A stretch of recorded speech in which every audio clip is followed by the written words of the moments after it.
Malam ini kita menyadarkan diri kita, terlebih lagi yang berceramah, jangan kau hanya sampai menyampaikan ayat saja. Hai Abdul Samad, apakah kau yang bicara itu hatimu sudah hidup?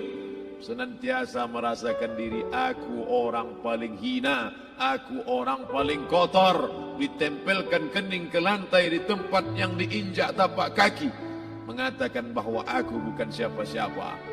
Umur diberikan Allah 40, 60, 70.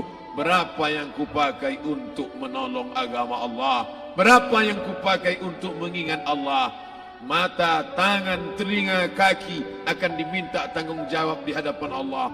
Dulu dibangga-banggakan, dihormati, dimuliakan. Yang kami muliakan Al-Mukarram, Al-Ustaz. Tapi pada saat tiba masanya, yang kita bawa tak lain tak bukan innallaha la yanzuru ila ajsamikum.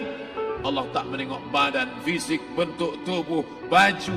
Ini sampulnya saja. Wala ila suwarikum. Allah tak menengok rupa, wajah. Walakin yanzuru ila qulub. Hati kamu yang bersih itulah yang kau bawa menghadap Allah Subhanahu wa taala. Yauma la yanfa'u malun, harta tak berguna, wala banun, anak tak bisa menolong, harta tak berguna, anak tak mampu menolong, illa man atallah, kecuali orang yang datang menghadap Allah biqalbin salim, dengan hati yang bersih, hati yang tulus, hati yang memercikkan cahaya iman, hati yang bersih dari hasad, busuk hati, sum'ah, riya, takabbur. Itulah yang menolong di hadapan Allah Subhanahu wa taala. Apa kata Imam Ali radhiyallahu an? An-nasu niyam. Semua manusia waktu hidup itu tidur. Bapak tidur, ibu tidur, saya tidur. Semua orang waktu hidup itu tidur. Falamma matu, ketika dia mati, disitulah dia baru terjaga dari tidur panjang. Saat Israel mencabut nyawa, ditarikkan adalah satu centapan yang kuat. Disitulah kita baru terjaga dari tidur panjang. Betapa aku meninggalkan salat, betapa aku tak berzakat, betapa dulu kekuasaan.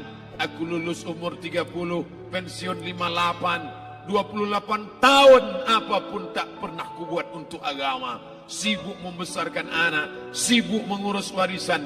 Anak pun tak ingat dengan kita, karena kita lupa menanamkan pendidikan agama di dalam otak kepalanya. Harta yang banyak tak sempat menolong agama Allah. Anak tunggal semata wayang tak sempat dididik agama. Istri meninggalkan dalam keadaan stres susah hatinya, karena dia tak diajarkan sabar menerima ridha ketetapan takdir Allah. Dan paling celaka, tak pernah anggota tubuh ini dipakai untuk berzikir, muhasabah, mengingat Allah. Tak pernah mata dipakai menengok Quran, kitab suci Allah. Tak pernah dipakai hati merenung sejenak, apa yang akan kubawa mati menghadap Allah Subhanahu wa taala. Abdul Samad dari dalam tanah naik ke atas tanah, ceramah, masuk balik ke dalam tanah. Yang kau bawa apa? Baju koko tinggal, peci tinggal, pakaian kehormatan tinggal. Yang kau bawa kain tidak berjahit, disobek, kerak. Itu yang akan menyampul kulitmu, yang selama ini kau dimandikan, dibersihkan oleh ibumu dulu 60 tahun yang lalu. Sampai masanya kau lupa kapan kau dimandikan dulu. Sekarang ruh melihat, disebut dia ruh karena dia raha ya ruhu ruh, seperti aroma semerbak yang datang pergi hinggap. Ruh sampai masanya dia datang masuk ke dalam jasad. Ruh sampai masanya dia pergi meninggalkan jasad. Malam ini dimuliakan Al-Mukarram Haji Abdul Samad LCMA. Kenapa Abdul Samad ini dimuliakan? Karena ruh hinggap sejenak sebentar, sampai masanya besok pagi dia ruh keluar dari dalam tubuh ini. Anak yang katanya ayahku sayang, istri katanya kaulah abang, sampai masanya mereka tak lagi mau mendekat. Rumah itu saya yang buat, saya yang mengukurnya. Tapi begitu ruh sudah keluar dari badan, tidak satu pun semeter, sesenti, sejengkal, sehasta ada tempat di rumah itu untuk jenazah bernama jenazah Abdul Somad. Mana kawan, sahabat, andai tolan, anak menantu, teman sekantor, semuanya pergi meninggalkan. Yang tetap dibawa, kalau pernah kaki melangkah salat berjamaah di masjid, kalau pernah tangan mengusap kepala anak yatim, kalau pernah tangan mengucap subhanallah. Nanti di akhir tausiah kita akan berzikir, munajat, muhasabah diri, berdoa, mengenang apa yang akan kita bawa menghadap Allah Subhanahu wa taala. Datang malaikat membawa kain kafan dari cahaya, akan menyambut ruh yang mulia. Hadis riwayat Ahmad bin Ambal dalam kitab Al-Musnad, turun malaikat berlomba-lomba membawa kain putih dari cahaya, menunggu ruh akan keluar. Ruh menetes seperti embun di ujung daun. Daun tidak bergoyang, ranting tidak patah. Ruh menetes pelan turun ke dalam kain kafan, dibawa malaikat ke pintu langit. Tak sabar mereka menyambut. Inikah dia yang selama ini berjamaah? Berapa banyak yang masyhur terkenal di bumi, malaikat tak mengenal dia. Ini ruh siapa? Tapi ini bukan LCMA, dia bukan ustaz, dia bukan ulama, tapi imannya dalam, kekuasaan dipakai menolong agama Allah. Ruhnya keluar di bawah, semua malaikat mengucapkan salam. Inilah orang yang selama ini kami tunggu-tunggu, catatannya sudah lama. Setiap pagi petang malaikat subuh membawa catatan namanya, malaikat malam membawa catatan namanya. Kami merindukannya. Begitu orang-orang yang masyhur di langit tapi tak dikenal makhluk bumi. Tapi ada sebaliknya, yang rohnya disentapkan, ditarik malaikat dengan begitu tarikan yang sangat kuat. Nabi bertanya saat Isra Mi'raj kepada mereka yang sudah mati ribuan tahun yang lalu, apa yang kalian rasakan? Yang satu mengatakan seperti tebasan pedang di tempat yang sama beratus kali. Yang satu mengatakan seperti kambing yang dikuliti hidup-hidup. Yang satu mengatakan seperti mata kail pancing ditarik dari kulit yang basah.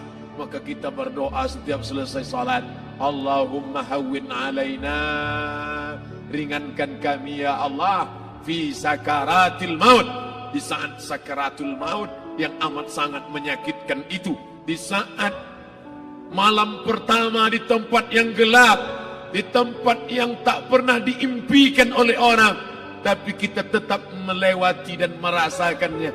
Perlahan-lahan cacing tanah, ular-ulat kalajengking akan menggerogoti kulit yang selama ini dimandikan, selama ini dipakaikan sampo yang mahal, selama ini dioleskan pelembab yang lembut.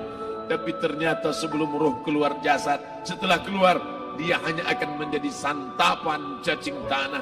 Hancur berkeping hari demi hari. Yang pertama kali membusuk adalah mata, karena dia berisi cairan. Cairan ini mengering, busuk dan berlubang. Lalu kemudian usus sebulan di dalam tanah. Mulai dia menggelembung masuk angin dan dia meletus pecah. Cacing-cacing tanah mulai datang menggerogoti, memakan. Habis, siap tak siap, suka tak suka, kau akan didatangkan. Apa yang akan ditanya oleh Allah? Perbuatanmu, amalmu. Faman ya'mal mithqala dzarratin khairan yarah. Sebesar biji sawi, sebesar ujung rambut, kau aniaya orang, kau makan titik puluh keringatnya. U'tul ajira ajrahu, berikan upah pekerjamu, gaji tukang panenmu, gaji tukang cuci setrikamu. Kau makan, kau tahan 3 bulan. Dia tak menuntut, dia senyum, dia hanya mampu mengadu kepada Allah. Tapi titik peluhnya yang keringatnya, air matanya akan kau balas di hadapan Allah Subhanahu wa taala. Di saat itu tak ada siapa bisa menolong. Hari ini uangmu banyak, kau bayar pengacara handal 1 jam 100 juta, bebas tanpa syarat. Tapi di hadapan Allah semua akan bersaksi. Al-yawma nakhtimu ala, lidah yang selama ini pandai bicara dikunci, ditutup Allah Ta'ala yang akan bicara. Wa tukallimuna aydihim wa tashhadu arjuluhum, kaki akan bersaksi, tangan akan bicara. Bima kanu yaksibun, yang pernah dilakukan di masa yang lalu. Mata melihat seolah-olah nyata perbuatan itu pernah dilakukan dulu. Kita lupa, kita tak ingat. Tapi catatan malaikat terlalu terang benderang. Wa in kullun lamma jami'un ladaina muhdharun. Catatan dibaca sampai-sampai orang itu tak percaya. Ma li hadzal kitab, kenapa buku catatan saya ini la yughadiru saghiratan, yang kecil-kecil, wala kabiratan, yang besar-besar, ahsaha, semua tercatat dalam buku catatan yang nyata. Dalam surat Al-Isra apa kata Allah? Iqra. Hari ini kalau dikatakan Iqra baca Quran, Iqra baca Yasin, malam Jumat Iqra baca surat Al-Kahfi. Tapi sampai hari itu Yasin tak bermakna, Al-Kahfi tak lagi disuruh baca karena hidup sudah berakhir. Iqra, baca. Apa yang kau baca? Kafa binafsikal yawma alaika hasiba. Baca buku catatan amal. Sampulnya dosa, isinya dosa. Catatan kakinya dosa, sampul penutupnya dosa, bibliografinya dosa. Sampai ia pun tidak percaya, kenapa aku hidup hanya dosa saja. Saat itu dia mendengar teriakan azab, saat itu dia menyaksikan pekikan teriakan sakitnya siksa. Rabbana, ya Tuhan kami, farji'na, balikkan lagi kami ke dunia. Rabbana, ya Tuhan kami, absarna, mata kami sudah melihat azab. Wasami'na, telinga kami sudah mendengar sakitnya, pekikan, teriakan, jeritan. Farji'na, balikkan lagi kami ke dunia. Na'mal salihan, kami ingin amal saleh. Kami ingin bantu masjid, kami ingin sekolahkan anak yatim, kami ingin muliakan fakir miskin, kami ingin bantu panti jompo. Farji'na, balikkan lagi kami dunia. Kami ingin salat tahajud, kami ingin tahiyatul masjid, kami ingin puasa sunat. Saat itu penyesalan tak lagi berguna. Na'mal salihan, kami ingin amal saleh. Andai kau beri kami tenggat waktu ya Allah, laula akhartani, kalau kau beri aku waktu, ila ajalin qarib, aku tak minta hidup 1000 tahun. Ila ajalin qarib, sebentar saja kau hidupkan aku ya Allah. Di situ orang baru tahu apa yang pernah dilakukan dulu, yang di masa lalu. Tak ada cara lain kecuali malam ini kita bertaubat, taubat nasuha, mandi, solat sunat taubat. Ma min muslimin yuznibu zamban, ada orang silap, khilaf, buat dosa, salah. Siapa yang tak pernah salah? Sedangkan datuk moyang kita Adam pun salah, tapi dia mengetahui, sadar salahnya. Dia berdoa, Rabbana zalamna anfusana, kami sudah menzalimi diri kami. Wa illam taghfir lana, kalau kau tidak mengampuni kami, wa tarhamna, kalau kau tidak merahmati kami, lanakunanna minal khasirin, kami termasuk orang yang rugi ya Allah. Maka malam ini kita bermunajat kepada Allah, berdoa, mengenang masa lalu, bergelimang dosa, besok tak akan kita ulang. Kita minta ampun kepada Allah Subhanahu wa taala. Astaghfirullahalazim, astaghfirullahalazim, astaghfirullahalazim.